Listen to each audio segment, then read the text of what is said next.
আল্লাহ রব্বুল আলামিন সূরাতুল হিজরের 43-44 নম্বর আয়াতের মধ্যে বলেন, ওয়া ইন্না জাহান্নামা লামাউইদুহুম আজমাইন, নিশ্চয়ই জাহান্নাম তাদের প্রত্যেকেরই প্রতিশ্রুত স্থান হবে। এ বন্ধু, হাফিজুরের দালালি ছাড়ো।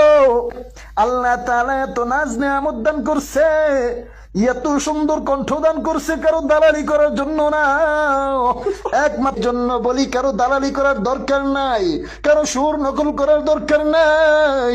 আল্লাহ তোমারে যে সুর দিছে ওই সুরটা নিয়ে সন্তুষ্ট থাকো।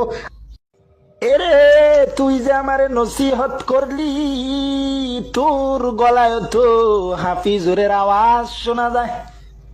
তুইও তো হাফিজুরের দালালি কইরা কইরা আরেকজন রে নসিহত দেস না, না, আরেকজনের দালালি কইরা কইরা অন্য জন রে নসিহত দিস না।